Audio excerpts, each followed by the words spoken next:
আজকে আমরা যেটা পড়ব রাজশেখর বসু তথা পরশুরামের লেখা বাংলা ভাষায় বিজ্ঞান।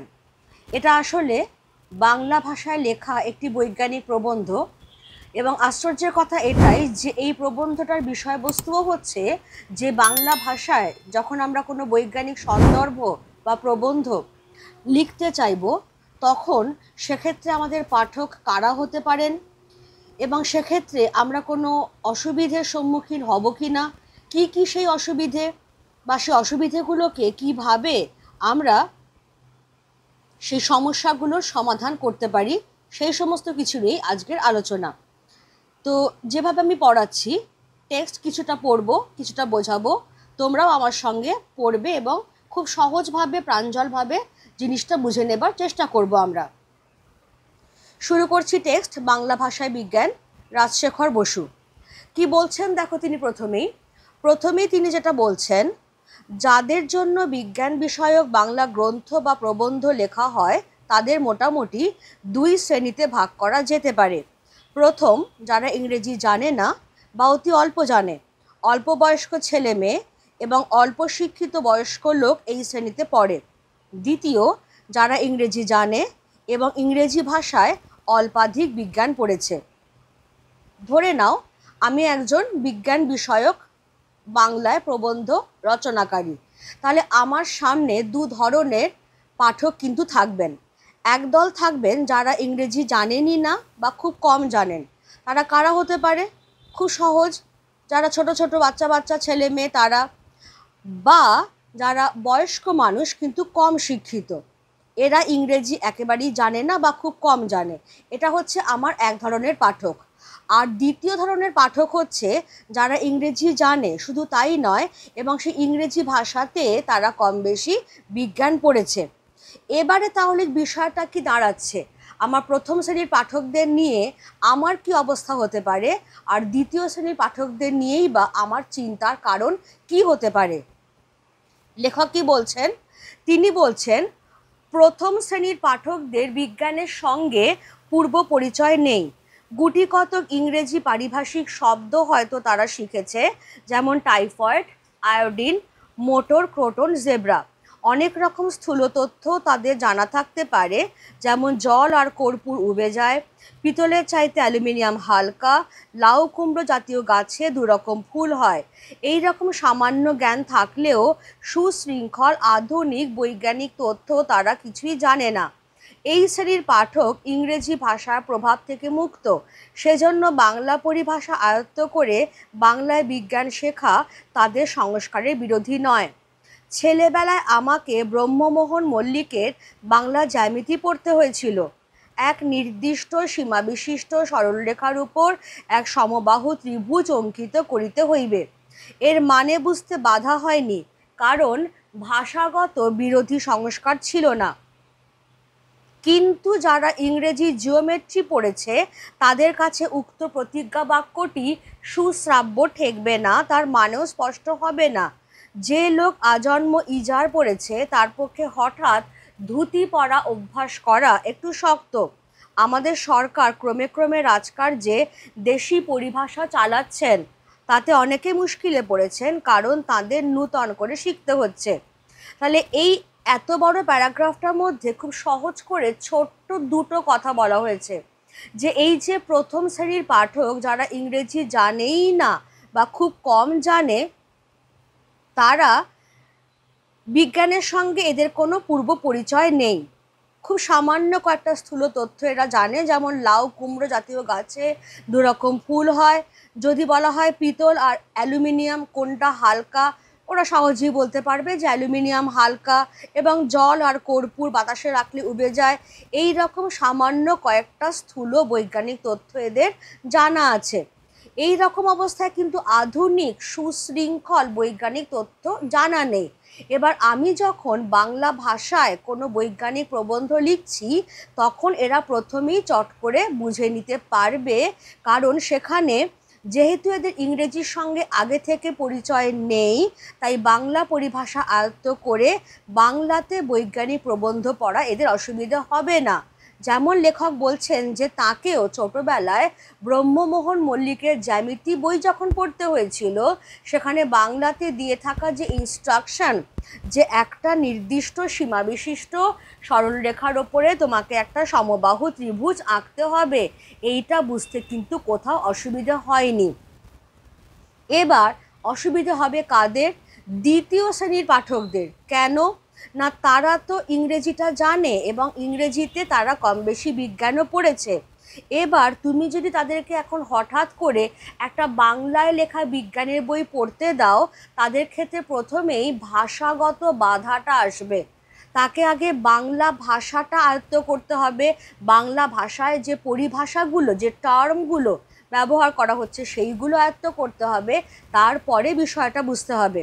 অনেকটা কীরকম, যে মানুষটা ছোটোবেলা থেকেই ইজের পড়েছে, ইজের অর্থাৎ এখনকার দিনের বারমুডা বুঝতে পারো, সেই রকম যে পরে বড় হয়েছে, তাকে তুমি যদি হঠাৎ এখন বলো যে ধুতি পরে চলাফেরা করতে, তার ডেফিনেটলি অসুবিধা হবে।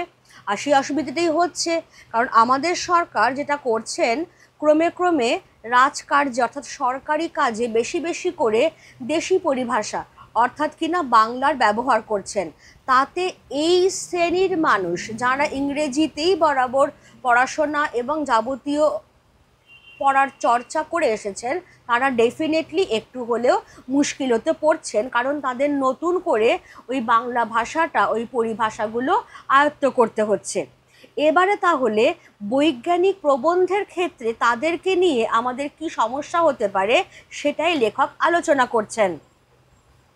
কি বলছেন দেখো, তিনি বলছেন পূর্বোক্ত প্রথম শ্রেণীর পাঠক যখন বাংলায় বিজ্ঞান শেখে, তখন ভাষার জন্য তার বাধা হয় না, শুধু বিষয়টি যত্ন করে বুঝতে হয়। পাশ্চাত্য দেশের শিক্ষার্থীর চেয়ে তাকে বেশি চেষ্টা করতে হয় না। কিন্তু দ্বিতীয় শ্রেণীর পাঠক যখন বাংলা ভাষায় লেখা বৈজ্ঞানিক সন্দর্ভ পড়ে, তখন তাকে পূর্ব সংস্কার দমন করে, অর্থাৎ ইংরেজির প্রতি অতিরিক্ত পক্ষপাত বর্জন করে প্রীতির সহিত মাতৃভাষার পদ্ধতি আয়ত্ত করতে হয়। এই কারণে পাশ্চাত্য পাঠকের তুলনায় তার পক্ষে একটু বেশি চেষ্টা আবশ্যক। যেটা আমি এক্ষুনি বোঝালাম, যে বেসিক ডিফারেন্সটা কোথায় থেকে গেছে, যে প্রথম শ্রেণীর পাঠক সে তো ইংরেজি জানেই না বা খুব কম জানে, সেই জন্য তার জন্য আমি যখন কোনো বৈজ্ঞানিক সন্দর্ভ লিখছি, তখন কিন্তু ভাষাটা তার ক্ষেত্রে বাধা হচ্ছে না। সে দিব্যি বাংলা ভাষায় পড়ছে, বাংলা ভাষায় বিজ্ঞানটা সে বুঝছে। সমস্যাটা হচ্ছে আমার দ্বিতীয় শ্রেণীর পাঠককে নিয়ে, কারণ তারা এতদিন ধরে ইংরেজিতেই বাংলা, অঙ্ক, ইতিহাস, ভূগোল, বিজ্ঞান সমস্ত কিছু পড়ে এসেছে। এখন যখন তাকে বাংলাতে পড়তে হচ্ছে, আগে তাকে বাংলা ভাষাটা আয়ত্ত করতে হচ্ছে, পরিভাষাগুলো সম্পর্কে যথেষ্ট জ্ঞান থাকতে হচ্ছে, তারপরে তাকে বিষয়টার মধ্যে ঢুকতে হচ্ছে। ফলে তার চেষ্টাটা কিন্তু কোনো পাশ্চাত্যের শিক্ষার্থীর থেকে একটু বেশি, কারণ পাশ্চাত্যের শিক্ষার্থী তার মাতৃভাষায়, সে ইংরেজি হোক, জার্মান হোক, ইতালি হোক, সেই ভাষাতেই সে তার যাবতীয় পড়াশোনা করছে।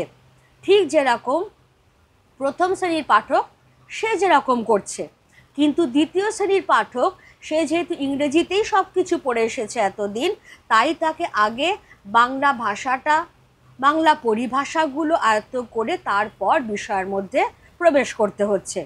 কেমন? এই হচ্ছে পাঠকের দিক থেকে সমস্যার জায়গাটা, যে আমি যাদের জন্য বিজ্ঞান বিষয়ক বাংলায় কোনো প্রবন্ধ লিখব, তাদের কোন দুটো ভাগে আমি ভাগ করতে পারলাম। তাদের মধ্যে প্রথম শ্রেণীর পাঠককে নিয়ে আমার সমস্যা হচ্ছে না, দ্বিতীয় শ্রেণীর পাঠককে নিয়ে একটু চিন্তা তো করতেই হচ্ছে। এবার লেখক বলছেন লেখকের দিক থেকে কি কি সমস্যা হতে পারে, যে আজকে আমি যদি কোনো বাংলা ভাষায় বৈজ্ঞানিক সন্দর্ভ বা প্রবন্ধ লিখতে চাই, তাহলে কি একদম খুব সহজ সরলভাবে লিখতে পারবো, নাকি কোনো বাধা আসবে, সেইগুলো এবার পরপর আলোচনা করা হচ্ছে। কি বলছেন লেখক? বাংলা ভাষায় বিজ্ঞান চর্চায় এখনও নানা রকম বাধা আছে। বাংলা পারিভাষিক শব্দ প্রচুর নেই। অনেক বৎসর পূর্বে বঙ্গীয় সাহিত্য পরিষদের সঙ্গে সংশ্লিষ্ট কয়েকজন বিদ্যোৎসাহী লেখক নানা বিষয়ের পরিভাষা রচনা করেছিলেন। তাদের উদ্যোগের এই ত্রুটি ছিল যে তারা একযোগে কাজ না করে স্বতন্ত্রভাবে করেছিলেন। তার ফলে সংকলিত পরিভাষার সাম্য হয়নি, একই ইংরেজি সংজ্ঞার বিভিন্ন প্রতিশব্দ রচিত হয়েছে। 1936 সালে কলিকাতা বিশ্ববিদ্যালয় যে পরিভাষা সমিতি নিযুক্ত করেছিলেন তাতে বিভিন্ন বিজ্ঞানের অধ্যাপক, ভাষাতত্ত্বজ্ঞ, সংস্কৃতজ্ঞ পণ্ডিত এবং কয়েকজন লেখক একযোগে কাজ করেছিলেন। তার ফলে তাদের চেষ্টা অধিকতর সফল হয়েছে। পরিভাষা রচনা একজনের কাজ নয়, সমবেতভাবে না করলে নানা ত্রুটি হতে পারে। কলিকাতা বিশ্ববিদ্যালয়ের সংকলন খুব বড় নয়, আরও শব্দের প্রয়োজন আছে এবং তার জন্য উপযুক্ত ব্যবস্থা করা আবশ্যক। কিন্তু দরকার মতন বাংলা শব্দ পাওয়া না গেলেও বৈজ্ঞানিক রচনা চলতে পারে। যতদিন উপযুক্ত ও প্রামাণিক বাংলা শব্দ রচিত না হয় ততদিন ইংরেজি শব্দই বাংলা বানানে চালানো ভালো। বিশ্ববিদ্যালয় নিযুক্ত সমিতি বিস্তর ইংরেজি শব্দ বজায় রেখেছেন। তাঁরা বিধান দিয়েছেন যে নবাগত রাসায়নিক বস্তুর ইংরেজি নামই বাংলা বানানে চলবে, যেমন অক্সিজেন, প্যারাডাইক্লোরোবেনজিন। উদ্ভিদ ও প্রাণীর জাতিবাচক বা পরিচয়বাচক অধিকাংশ ইংরেজি বা সার্বজাতিক ইন্টারন্যাশনাল নামও বাংলায় চালানো যেতে পারে, যেমন ম্যালভাসি, ফার্ন, আর্থ্রোপোডা ইনসেক্টা এই ধরনের। তাহলে এই জায়গাটা থেকে শুরু হচ্ছে যে লেখকের দিক থেকে অসুবিধের কি জায়গা রয়েছে। ধরো একজন লেখক, তিনি বাংলা ভাষায় বৈজ্ঞানিক প্রবন্ধ লেখার চেষ্টা করলেন। প্রথমেই তাকে যে অসুবিধার মুখে পড়তে হবে সেটা হচ্ছে যে বাংলায় বৈজ্ঞানিক প্রবন্ধ লেখার উপযুক্ত পরিভাষা যথেষ্ট পরিমাণে নেই। অনেক বছর আগে এই সমস্যার সমাধান করতে নেমেছিলেন বঙ্গীয় সাহিত্য পরিষদ, কিন্তু তাদের এই উদ্যোগটা সফল হয়নি, কারণ তারা যাদেরকে নিয়ে কাজ করেছিলেন, ধরো লেখক, পণ্ডিত, বৈজ্ঞানিক, তারা সবাই আলাদা আলাদাভাবে কাজটা করেছিলেন। ফলে দেখা গেল যে একই ইংরেজি সংজ্ঞার অন্তত 3-4টে বাংলা পরিভাষা চলে এসেছে। ফলে তাদের পরিভাষা রচনার মধ্যে কোনো সমতা রক্ষিত হয়নি। এটাই পরবর্তীকালে রেকটিফাই করতে গেলেন কলকাতা বিশ্ববিদ্যালয়। তারা 1936 সালে যে পরিভাষা সমিতি, দেখো একটা পরিভাষা সমিতি নিযুক্ত করছেন, তাতে তারা কাদেরকে ইনক্লুড করছেন? যেহেতু বিজ্ঞান বিষয়ক পরিভাষা, তাই বিজ্ঞানের অধ্যাপক থাকছেন, ভাষাতত্ত্বজ্ঞ থাকছেন, সংস্কৃত জানা পণ্ডিত থাকছেন এবং কয়েকজন লেখক তারাও থাকছেন। তারা একসঙ্গে মিলেমিশে যেহেতু কাজটা করেছিলেন, তাই কলকাতা বিশ্ববিদ্যালয়ের পরিভাষা সমিতির উদ্যোগটা অনেকটা সফল হয়েছে। কিন্তু তাও তাদের পরিভাষার সংকলন খুব বেশি নয়। সেই জন্য একজন বিজ্ঞানের লেখক তিনি পদে পদে হোঁচট খাচ্ছেন উপযুক্ত যথাযথ পরিভাষার অভাবে। এই রকম অবস্থায় তাহলে কি লেখক তার রচনা বন্ধ রাখবেন? একেবারেই না। এখানে রাজশেখর বসু বলছেন, তিনি বলছেন যে যতদিন পর্যন্ত না উপযুক্ত এবং প্রামাণিক বাংলা পরিভাষা আমরা পাচ্ছি, ততদিন কিছু কিছু ইংরেজি শব্দই আমরা বাংলা বানানে চালাবো। এবং সেই একই কথা কলকাতা বিশ্ববিদ্যালয়ের পরিভাষা সমিতিও বলছেন। তারা বিধানই দিয়েছেন যে নতুন নতুন যে রাসায়নিক বস্তু তার ইংরেজি নামই বাংলা বানানে চলবে, যেমন অক্সিজেন, যেমন প্যারাডাইক্লোরোবেনজিন, এমনকি কিছু কিছু উদ্ভিদ বলো, প্রাণীর বলো, তাদের যে ইংরেজি নাম বা তাদের যে ইন্টারন্যাশনাল নাম, তাদের জাতিবাচক পরিচয় যেটা, সেইগুলো কিন্তু আমরা বাংলা বানানে লিখব, যেমন ফার্ন, যেমন ম্যালভাসি। এইগুলো দিয়ে বাংলা পরিভাষার যে খামতিটা রয়েছে, যে অভাবটা রয়েছে, সেইটা পূরণ করা যেতে পারে। কিন্তু কখনোই বৈজ্ঞানিক রচনা থেমে থাকবে না। হ্যাঁ, যেখানে পরিভাষা পেলাম বাংলা পরিভাষা, সেখানে সেগুলো নিলাম, আর যেখানে পরিভাষার অভাব বোধ করছি সেখানে ইংরেজি নামই বাংলা বানানে চালাবো, এটাই সিদ্ধান্ত হয়েছে। এবার এই পরিভাষা সংক্রান্তই আরও কিছু কথা পরবর্তী পর্যায়ে রয়েছে, সেই জায়গাটা আমরা একটুখানি দেখে নেব। কি সেটা? অনেকে মনে করেন পারিভাষিক শব্দ বাদ দিয়ে বক্তব্য প্রকাশ করলে রচনা সহজ হয়। এই ধারণা পুরোপুরি ঠিক নয়। স্থান বিশেষে পারিভাষিক শব্দ বাদ দেওয়া চলে। যেমন অমেরুদণ্ডির বদলে লেখা যেতে পারে যেসব জন্তুর শিরদাঁড়া নেই। কিন্তু আলোক তরঙ্গের বদলে আলোর কাঁপন বা নাচন লিখলে কিছুমাত্র সহজ হয় না। পরিভাষার উদ্দেশ্য ভাষার সংক্ষেপ এবং অর্থ সুনির্দিষ্ট করা। যদি বারবার কোনো বিষয়ের বর্ণনা দিতে হয় তবে অনর্থক কথা বেড়ে যায়, তাতে পাঠকের অসুবিধা হয়। সাধারণের জন্য যে বৈজ্ঞানিক সন্দর্ভ লেখা হয় তাতে অল্প পরিচিত পারিভাষিক শব্দের প্রথমবার প্রয়োগের সময় তার ব্যাখ্যা এবং স্থলবিশেষে ইংরেজি নাম দেওয়া আবশ্যক, কিন্তু পরে শুধু বাংলা পারিভাষিক শব্দটি দিলেই চলে। তাহলে এই যে কিছু বৈজ্ঞানিক ইংরেজি শব্দের আমরা বাংলা পরিভাষা করতে পেরেছি, কিছু পারিনি। যেখানে পারিনি সেখানে পরিভাষা সমিতিও বলছেন এবং রাজশেখর বসুও বলছেন যে ইংরেজি শব্দগুলোই আমরা বাংলা বানানে চালাবো। অনেকে আবার এই প্রসঙ্গে দ্বিমত পোষণ করছেন। তারা বলছেন যে একেবারে পারিভাষিক শব্দ বাদ দিয়েই লেখো না বাপু, তাহলে বরঞ্চ বক্তব্য অনেকটা সহজ হবে। কিন্তু এটা সব ক্ষেত্রে করা যাচ্ছে না। তুমি কিছু কিছু ক্ষেত্রে ডেফিনেটলি করতে পারো। যেমন অমেরুদণ্ডী, এটা একটা পরিভাষা।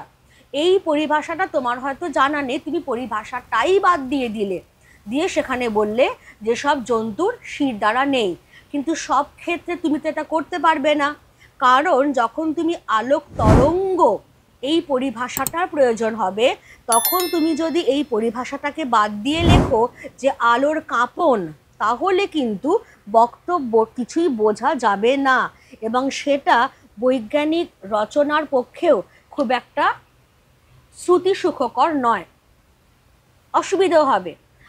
কারণ পরিভাষার উদ্দেশ্যটা কি? পরিভাষার উদ্দেশ্য হচ্ছে ভাষাটাকে ছোট করা এবং তার অর্থটাকে সুনির্দিষ্ট করে দেওয়া। এবার যদি এরকম হয় যে যদি বারবার কোনো বিষয়ের বর্ণনা দিতে হয়, প্রত্যেকবার ধরো আমি পরিভাষা বাদ দিতে গিয়ে কী করছি, তাহলে বর্ণনা দিচ্ছি।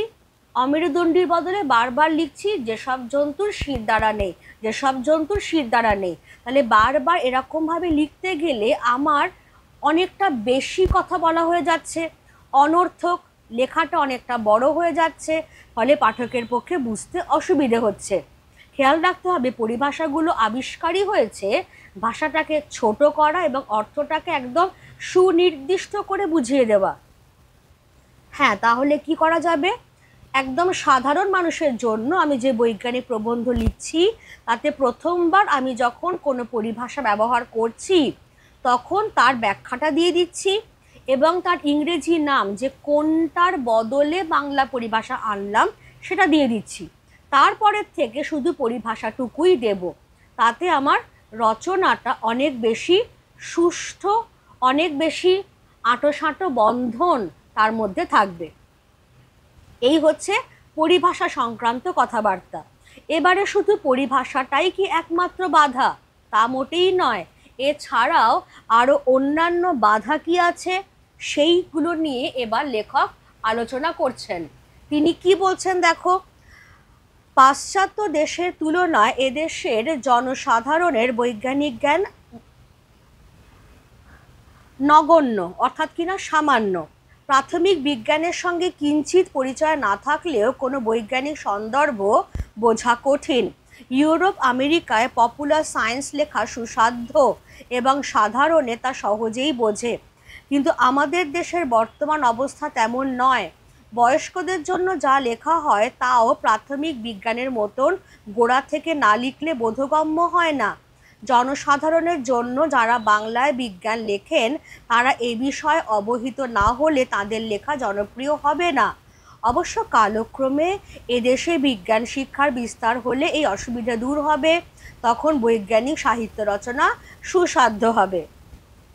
তাহলে একটা তো বাধা গেল পরিভাষার দিক থেকে, যেটা কিভাবে সমাধান করা যেতে পারে সেটাও লেখক আলোচনা করে নিলেন। এবার 2 নম্বর বাধাটা কি? সেটা হচ্ছে যে পাশ্চাত্য দেশগুলোর তুলনায় আমাদের দেশ ভারতবর্ষের সাধারণ মানুষের বৈজ্ঞানিক জ্ঞান কিন্তু খুবই কম এবার প্রাথমিক বিজ্ঞানের সঙ্গে যদি সামান্যতম পরিচয়টুকুও না থাকে, তাহলে সে কিন্তু বৈজ্ঞানিক প্রবন্ধ বুঝতে পারবে না। এইটা যিনি বৈজ্ঞানিক প্রবন্ধ লিখছেন সেই লেখককে মাথায় রাখতে হবে যে আমি যার জন্যেই লিখি না কেন, আমি বয়স্ক মানুষের জন্য যদি লিখি তাহলে কিন্তু একেবারে প্রাথমিক বিজ্ঞানের মতন গোড়া থেকেই আমাকে লিখতে হবে। পাশ্চাত্যে অবস্থাটা কীরকম? ইউরোপ, আমেরিকা, সেখানে পপুলার সায়েন্স লেখা অনেক বেশি সহজ, কারণ সাধারণ মানুষের কিছুটা প্রাথমিক জ্ঞান আছে। আমাদের এখানে সেটা নেই। সেই জন্যই আমাদের এখানে যখন লেখক বৈজ্ঞানিক সাহিত্য লিখবেন তখন তিনি একেবারে প্রাথমিক বিজ্ঞানের মতো গোড়া থেকেই লিখবেন। সে তিনি বয়স্কদের জন্য লিখলেও তাই লিখবেন। কালক্রমে পরবর্তীকালে ধীরে ধীরে আমাদের দেশেও যখন বিজ্ঞান শিক্ষার বিস্তার হবে তখন ডেফিনেটলি এই অসুবিধাটাও দূর হবে। তখন তাদেরকেও আর একদম প্রাথমিক বিজ্ঞানের মতো গোড়া থেকে লিখতে হবে না, কারণ ততদিনে সাধারণ মানুষের মধ্যে বিজ্ঞান শিক্ষার প্রসার ঘটে যাবে। কিন্তু যতদিন না সেটা হচ্ছে ততদিন আমাকে একদম প্রাথমিক বিজ্ঞানের মতো গোড়া থেকেই লিখতে হবে। এবার আরও কি অসুবিধে রয়েছে? বিজ্ঞান আলোচনার জন্য যে রচনা পদ্ধতি আবশ্যক তা অনেক লেখক এখনো আয়ত্ত করতে পারেননি। অনেক স্থলে তাদের ভাষা আড়ষ্ট এবং ইংরেজির আক্ষরিক অনুবাদ হয়ে পড়ে।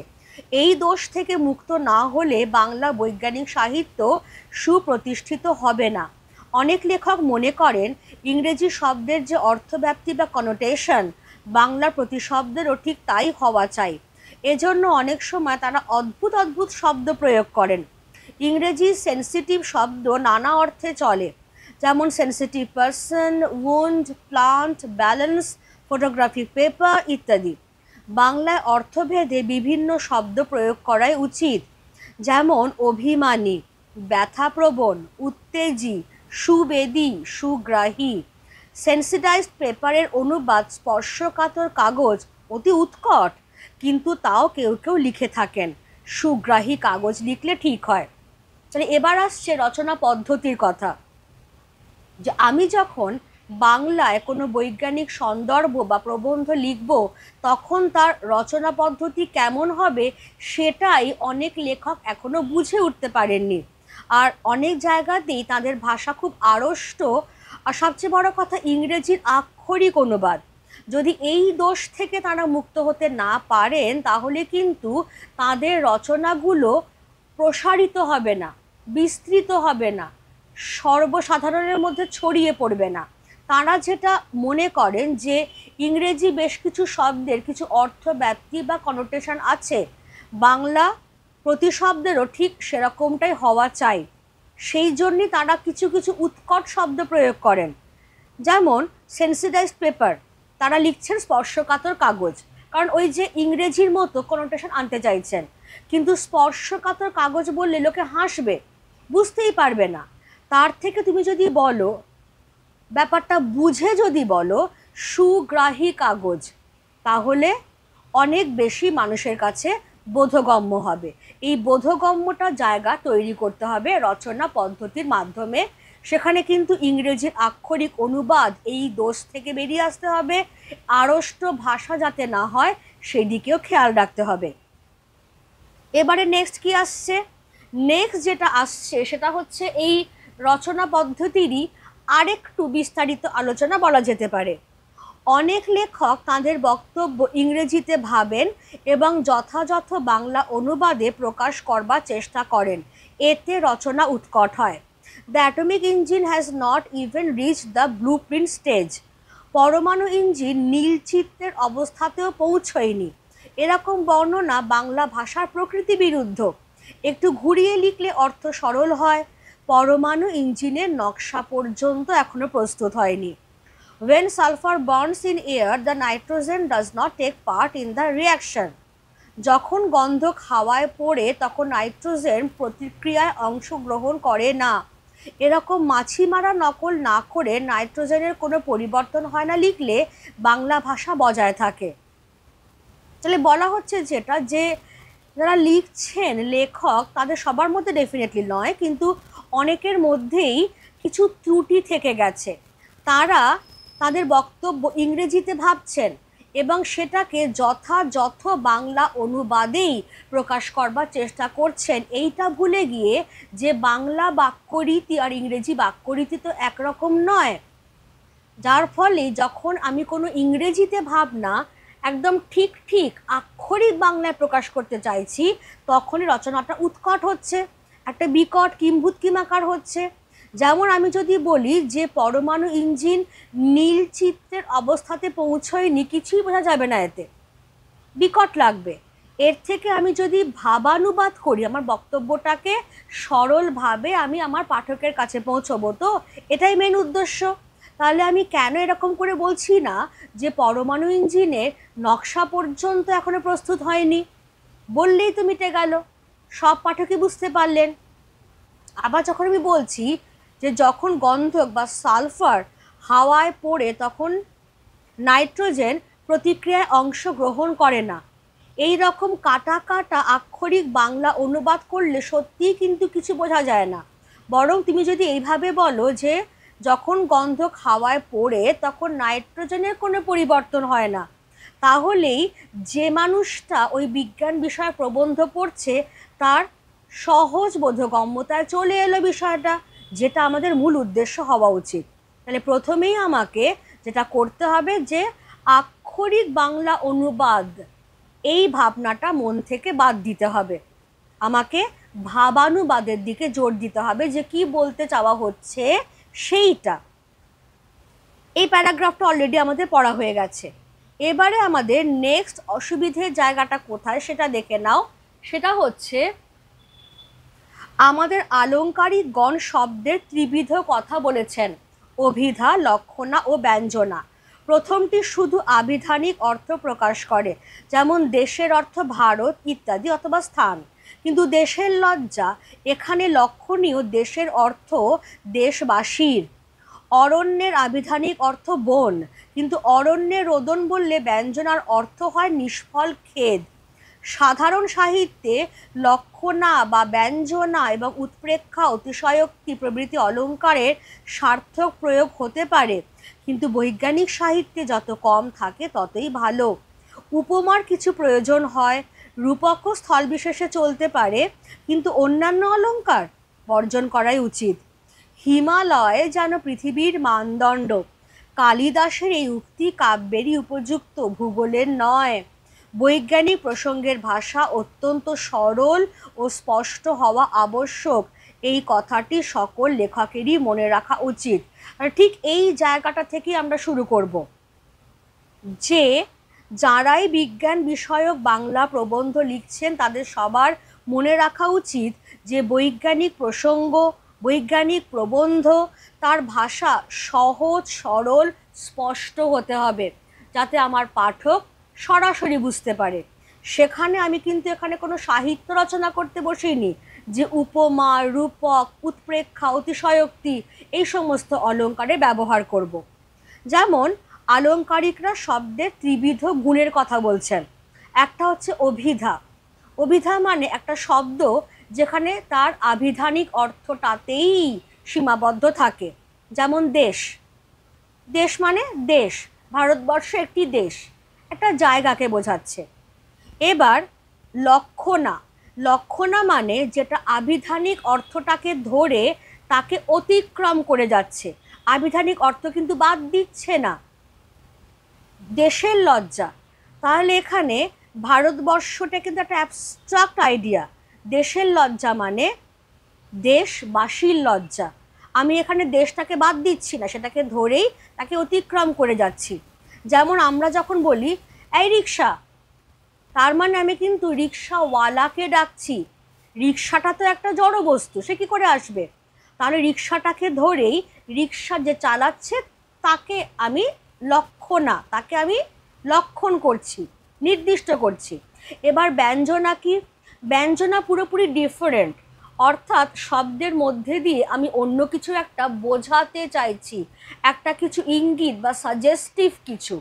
যেমন যখন আমি বলছি যে অরণ্যে রোদন, তার মানে কিন্তু বনে গিয়ে কান্না নয়, বরং নিষ্ফল খেদ।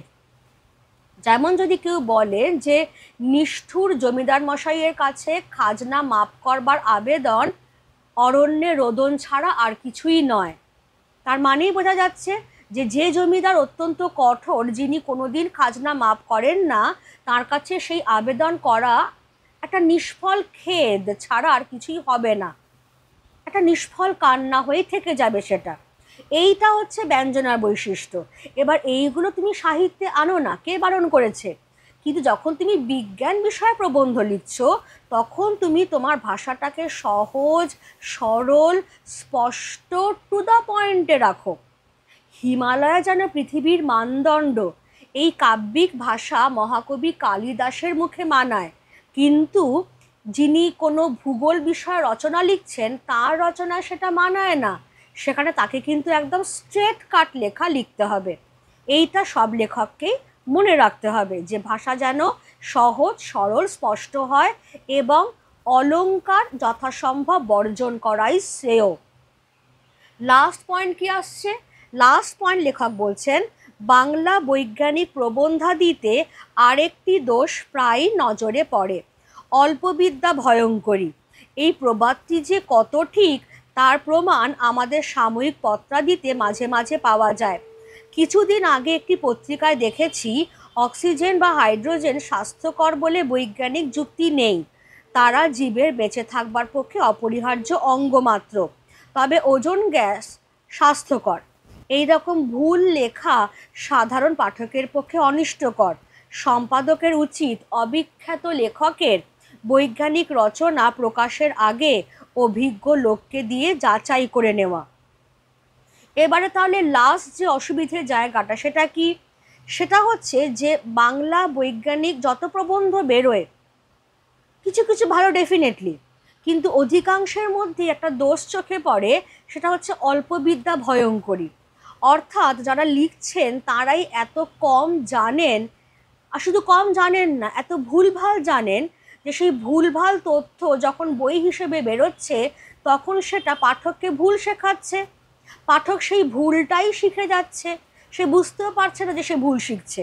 তাহলে এটা জাতির পক্ষে, দেশের, দশের সকলের পক্ষেই অমঙ্গলজনক। যেমন যদি কোনো লেখক বলেন যে অক্সিজেন বা হাইড্রোজেন স্বাস্থ্যকর বলে বৈজ্ঞানিক যুক্তি নেই, তারা জীবের বা প্রাণীর বেঁচে থাকবার জন্য অপরিহার্য অঙ্গ, এটুকুই মাত্র, কিন্তু হ্যাঁ ওজোন গ্যাস স্বাস্থ্যকর। এই রকম যে ভুল তথ্য যখন বেরোচ্ছে, বুঝতে পারছো যে কি মারাত্মক ঘটনা ঘটতে পারে। সেই জন্যেই লেখক রাজশেখর বসু তিনি পরামর্শ দিচ্ছেন যে যখন কোনো অবিখ্যাত লেখক তার বৈজ্ঞানিক প্রবন্ধ ছাপতে দেবেন, সম্পাদক মশাইয়ের ওপর দায়িত্ব বর্তায় যে তিনি অভিজ্ঞ লোককে দিয়ে সেই বৈজ্ঞানিক প্রবন্ধটা একবার যাচাই করে নেবেন যে তার মধ্যে কিছু ভুলভ্রান্তি থেকে গেছে কিনা, থাকলে সেগুলো সংশোধন করে তারপর ছাপানোই বাঞ্ছনীয়। কেমন? তাহলে এই পর্যন্তই আমাদের টেক্সটটা ছিল। এখানে কিন্তু আমরা পয়েন্ট ওয়াইজ পরিভাষা বলো, রচনা পদ্ধতি বলো, বাংলার আক্ষরিক অনুবাদ সেটা বর্জন করা বলো, আলংকারিকতা বর্জন, ভুল তথ্য সংশোধন করিয়ে নেওয়া, এই নানাবিধ যে সমস্যা আসতে পারে সেইগুলো নিয়ে যেমন আলোচনা করা হয়েছে, কিভাবে সেই সমস্যাগুলো থেকে পরিত্রাণ পাওয়া যেতে পারে সেইগুলোর দিশাও দেখানো হয়েছে। এইখানেই আমাদের এই প্রবন্ধটা শেষ হলো, যেটা ইটসেলফ একটা বাংলায় লেখা বৈজ্ঞানিক প্রবন্ধ। আমি খুব সহজভাবে পড়ে সহজ ভাষাতেই বুঝিয়ে দিলাম তোমাদের। যদি কারোর কোনো অসুবিধা হয় ডেফিনেটলি তোমরাও আমাকে কমেন্টে জানাবে। আর একটা কথা বলে রাখি যে এই প্রবন্ধের ওপর অলরেডি আমার একটা ডিটেলড ভিডিও দেওয়া রয়েছে, যে ছোট ছোট কী ধরনের এমসিকিউ বা এসএকিউ এখান থেকে আসতে পারে সেইগুলো সমেত তোমরা ডেসক্রিপশানে গেলেই সেটা লিঙ্ক পেয়ে যাবে। কেমন? আজকে ক্লাস তাহলে আমার এখানেই শেষ হচ্ছে। Thank you everybody.